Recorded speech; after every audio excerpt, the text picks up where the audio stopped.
Hola, nos encontramos en el día número 3 de leyendo un capítulo diario de nuestro libro favorito.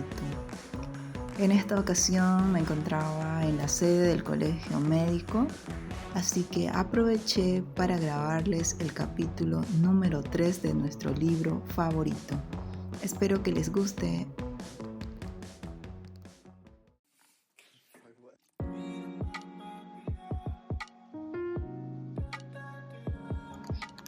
Capítulo 3. Página 43. Aprendiendo temprano. Se habla y se piensa sobre el cerebro como si este fuese un órgano que trabaja, piensa y decide solo. Pero lo cierto es que el encendido de los códigos que lo hacen funcionar se encuentran fuera del mismo cerebro, en los estímulos que provienen del medio ambiente.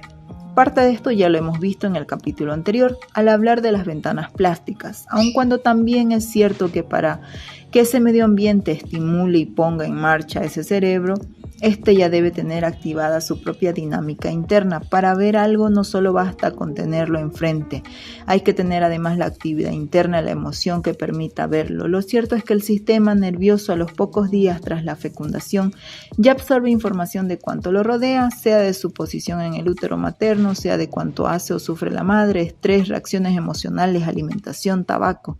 Es decir, en su propia construcción el cerebro ya aprende y cambia su configuración y se hace diferente a cualquier otro.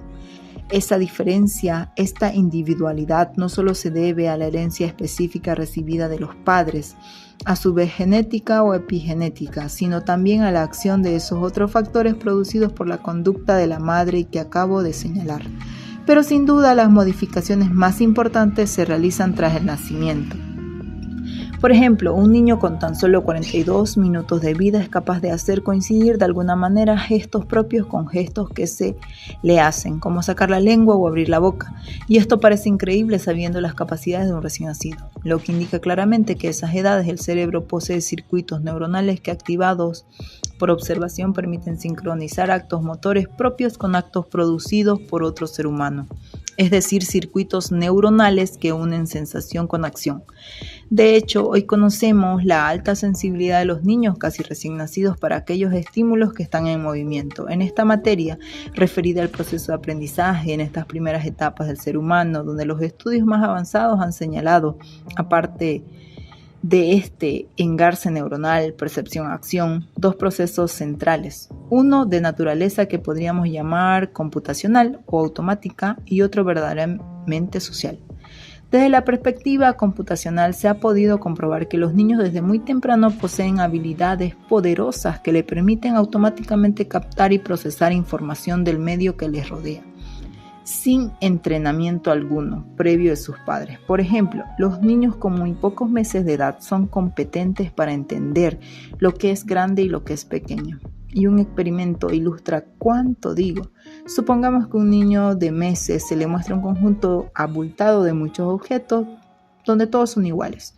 O sea, un conjunto de 30 cubitos de colores que luego, mientras el niño le está mirando, se ocultan detrás de una cortina, conjunto grande. A continuación se le muestra al niño otro conjunto de estos mismos cubitos, pero esta vez de tan solo 3 unidades, que también se ocultan detrás de otra cortina, conjunto pequeño. Después, tras la cortina que oculta el conjunto grande de cubitos, retiramos todos los cubitos dejando solo uno. Pues bien, si delante del niño se vuelve a abrir la cortina que oculta el conjunto pequeño de 3 cubitos, el niño no muestra ningún gesto de sorpresa. Sin embargo, si tras esto se levanta la cortina que oculta supuestamente el conjunto grande de cubitos y aparece solo uno, el niño sí hace un gesto de asombro. El niño evidentemente no puede hablar, pero se pregunta, ¿dónde se ha metido el montón grande de cubitos? El niño claramente ha sido capaz de computar en su cerebro la diferencia entre grande y pequeño y expresarlo en la conducta, en este caso en su cara y la contractura de sus músculos que indican cierta confusión. Estas capacidades, hoy lo sabemos bien, tienen sus principales circuitos neuronales responsables de ambos lóbulos parietales, es decir, tanto el cerebro derecho como del izquierdo y muy específicamente alrededor del surco intraparietal. donde se construyen el sentido y el significado de los números y el sentido aproximado de las cantidades. Estos son códigos que se ponen en marcha temprano en el desarrollo y de hecho son códigos que ya existen en los cerebros de nuestros predecesores desde hace millones de años. Curiosamente, esta capacidad que permite poder distinguir o intuir tamaño grande o pequeño en un conjunto de cosas ya poseen otras especies animales, como por ejemplo los delfines y los monos, y por supuesto los antropoides. Y sin duda que ello no ha debido ser la base. Antes ha de haberse calculado exactos para tomar decisiones importantes como la de huir frente a muchos enemigos o atacar solo uno o simplemente trepar escogiendo el árbol con mayor cantidad de frutas. Está claro que estos códigos han servido a la supervivencia del género Homo durante mucho tiempo. Los niños cuando se les habla son capaces de distinguir elementos, unidades fonéticas del lenguaje materno mucho antes de los 3 años. De hecho, los niños ya tienen capacidades de comenzar a distinguir las palabras sueltas alrededor de los 6 meses y responder a la lengua materna de una manera específica entre los 9 a 12 meses de edad. Es más, se ha indicado que niños americanos y japoneses a los 7 meses discriminaban entre los sonidos de las sílabas ra y la muy bien y bastante bien. Cambiaron de forma radical al alcanzar los 11 meses. A partir de esa edad, los niños americanos mejoraban significativamente en esa discriminación, mientras que la habilidad de los niños japoneses declinaba de una forma aguda. Estas observaciones son importantes para entender lo temprano de la conformación de circuitos neuronales específicos modulados por la cultura en que se vive. Resulta interesante que en los últimos años y basándose en estas observaciones en los niños se hayan diseñado algoritmos, es decir, un conjunto de elementos bien definidos con los que se crean programas computacionales que se expresan en la actividad de robots capaces de cambiar su conducta automáticamente como consecuencia de la propia experiencia o interacción con el medio que les rodea. Pues bien, el estudio del comportamiento de estos robots equipados en estos algoritmos comparados con el comportamiento real de los niños ha permitido estudiar y descomponer la secuencia básica de elementos del lenguaje, y ello ha ayudado a su vez a conocer cómo aprenden los niños y explicar la poderosa influencia cultural en estos aprendizajes. Bien es cierto que estas computaciones no las hacen los cerebros de los niños de un modo discriminado, pues aprender requiere señales sociales indicando qué y cuándo hay que aprender, y desde luego un sustrato emocional del niño que lo predisponga a la tarea. Y esto es absolutamente importante en los primeros meses tras el nacimiento. La psicología del desarrollo ha identificado factores sociales que son esenciales en ese aprendizaje durante los primeros tiempos. Tras el nacimiento, hoy se habla de 3 de esas habilidades sociales básicas que se aprenden pronto. Habilidades que por otra parte serán de importancia sobresaliente para el proceso subsiguiente de educación y aprendizaje en el colegio. La primera es la imitación, la segunda la atención compartida y la tercera la comprensión empática. Los niños aprenden de los demás por imitación. ¿Es esta una capacidad emocional innata? De hecho, es quizás el mecanismo social de aprendizaje más poderoso. Los niños imitan un amplio rango de conducta de los padres, incluyendo lo que hacen y cómo lo hacen, sus manierismos, cómo hablan y cómo gesticulan al hacerlo. Por ejemplo, un niño muy pequeño, cuando ve a su padre utilizar el teléfono, trata él mismo, después de alcanzarlo y hacer sonidos, aparato o telefónico. Y esto parece evidente, el niño no lo ha entendido previamente ni lo ha entrenado. Ni tampoco parecen existir patrones de conductas innatas que lleven al niño a hacer cosas específicas de esta manera. La imitación tiene un valor enorme en el proceso de aprendizaje, pues lo acelera, lo hace un tiempo más corto y además multiplica las oportunidades de aprender. Solo hay que pensar, por ejemplo, el tiempo que se requeriría para que un niño, tras descubrir algo por sí mismo que fuera interesante, lo tratara de aprender por un proceso de prueba-error. Esto último requeriría una enorme cantidad de tiempo, amén de la inseguridad que implica un proceso de este tipo. Por el contrario, la imitación no solo acelera el proceso, pues únicamente requiere hacer casi una copia del mismo, sino que los niños aprenden por observación directa de hechos que se realizan a su alrededor y en su entorno, es decir, en un contexto de seguridad como son sus padres, fuente máxima de supervivencia. Acabo de señalar que la imitación es casi la copia de una conducta, pero no es tan fácil. El casi requiere y se refiere a que propiamente el proceso de imitación del que estamos hablando no es copia idéntica de lo que el niño ve, sino un extracto específico relacionado con las intenciones y objetivos que persigue el adulto. Por ejemplo, cuando el niño de 18 meses ve a alguien coger una taza, pero ésta se le cae al suelo, lo que el niño entresaca de ello es principalmente el objetivo de coger la taza, puesto que el niño cuando más tarde imita ese acto no la deja caer al suelo tras cogerla. Y todavía más en estos actos imitativos, aun siéndolo son altamente discriminativos, pues al parecer los niños eligen quién, cuándo y quién imitar utilizando no solo la imitación pura y pasiva, sino que al imitar autodescubren nuevos modos de resolver otros problemas. Atención compartida quiere decir dos personas mirando un mismo objeto o evento en este fenómeno. Se ha encontrado que una base importante para la comunicación y el aprendizaje de todo aquello que sucede en el entorno del niño. Por ejemplo, los niños pequeños en la mitad de su primer año de vida ya miran con más frecuencia en la dirección en que lo hace un adulto, cuando vuelve la cabeza para observar cosas en su campo de visión. Es un mecanismo y un proceso que une a adultos y niños pequeños y les hace compartir el mundo de la percepción de un mismo objeto o persona, lo que facilita el aprendizaje no solo de significados, sino el aprendizaje de las palabras y la comunicación social. A este respecto hay experimentos muy interesantes. Por ejemplo, en una habitación se sienta en una mesa, uno frente a otro, un niño de 1 año y un adulto. Y a un lado de la mesa hay dos objetos idénticos.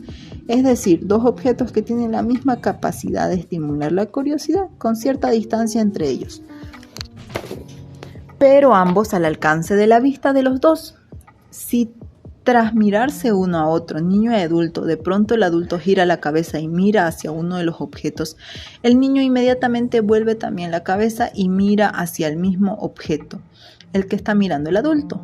Es más, hay experimentos mostrando que un niño de 9 meses es capaz de girar la cabeza de la misma dirección que la cabeza de un robot que aparece frente a él y al que observa. En este último caso, estudios meticulosos muestran que lo que hace el niño no parece obedecer solo a la curiosidad por el robot, sino que el giro de la cabeza del niño obedece propiamente al giro de la cabeza que hace el robot y lo que ello significa. Curiosamente, un poco más tarde, a los 12 meses, ya existe en el niño algo más allá de simplemente volver la cabeza imitando lo que hace el adulto y que refiere el significado de la mirada misma. De modo que si una persona con los ojos abiertos se vuelve a mirar uno de los dos objetos antes que hemos mencionado, el niño mira también ese mismo objeto, pero sin embargo no lo hace si observa que el adulto cierra los ojos antes de girar la cabeza. De modo que aún volviendo el adulto la cabeza, el niño ya no sigue ese movimiento. ¿Podrían aplicarse los conocimientos de cómo los niños aprenden en los primeros meses de esa manera tan rápida, eficiente, sin esfuerzo? Es decir, sus bases cerebrales para mejorar la educación y el aprendizaje en los colegios. ¿Tiempos posteriores? Pregunta. Al menos los estudios actuales en este sentido se desarrollan poniendo énfasis en conocer cómo el niño aprende antes de entrar a la escuela. Tras los primeros años en el seno de la familia, como lo hace en la escuela, basándose en ello de tratar de diseñar programas que puedan mejorar la enseñanza posterior. Por ejemplo, ya hay estudios de neuroimagen realizados con niños de 6 años que indican que las diferencias en las oportunidades de aprender que el niño haya tenido antes de entrar al colegio se correlacionan con diferencias cerebrales que bien pudieran afectar el aprendizaje posterior en el propio colegio. En definitiva, la utilización de procesos educativos que potencian la interacción social desde muy temprano parece producir cambios positivos a largo plazo en los niños que facilitan todo aprendizaje posterior y también el componente afectivo de la relación con los demás. Y la tercera habilidad social es la comprensión empática, la capacidad de sentir emociones y sentimientos. Es esencial en el proceso de maduración del cerebro humano y este tema es hoy central en los estudios más avanzados de computación y enseñanza acerca de cómo piensan los humanos. Hay experimentos que muestran que niños muy pequeños, mucho antes de pronunciar ninguna palabra, ya expresan conductas empáticas, altruistas. Cuando un adulto simula una herida en un dedo o finge llanto ante un niño menor de 3 años, este tiende a acercarse al adulto para consolarlo, con gestos empáticos. Por ejemplo, entregarle cosas que sean muy queridas para él, como lo puede ser quizás su propio osito de peluche. Lo mismo se ha visto en un experimento en los que si un robot simula llanto frente a un niño pequeño, este se acerca igualmente a consolarlo. Sin duda, estas experiencias arrancan de códigos profundos cerebrales que vienen heredados, aun cuando también son conductas que vienen moduladas por el entorno cultural, el entrenamiento y la percepción de la conducta de los otros, en particular de los padres. Es más, si estas reacciones son expresadas por los adultos frente al daño que sufre un niño, se convierte en juicios y emociones emocionales, morales y en conductas morales. Descubrir los orígenes de las diferencias individuales en este terreno de la emoción, la empatía y la compasión es un tema central en la neurociencia que estudia el desarrollo social cognitivo de los seres humanos y su implicación para el aprendizaje y la enseñanza. En este capítulo de la emoción y la empatía en los niños estamos empezando a ver su influencia esencial para aprender en el colegio. Hoy sabemos que hay maestros con larga experiencia y profundos conocimientos que fallan en sus enseñanzas por falta de empatía y habilidades de comunicación social, lo que lleva a algunos niños desde ese naciente impulso a aprender a terminar con un apagón en el interés por las materias. En cambio, hay otros maestros que sin tanto conocimiento e incluso significativamente menos conocimientos, abren la mente de los niños, los inspiran, los vuelven curiosos por el conocimiento gracias a sus cualidades para la empatía, o que han cuidado y ampliado sus habilidades sociales y de comunicación. La empatía, pues, es el acercamiento emocional, es la puerta que abre el conocimiento y con él la construcción de un buen ser humano. Y es que no creo que haya un tema de más trascendencia humana, incluso más que la ética, que el de la educación y de cómo nos preparan y nos preparamos desde el nacimiento para esa misma ética, para entronizar valores y expresar su respeto en la conducta.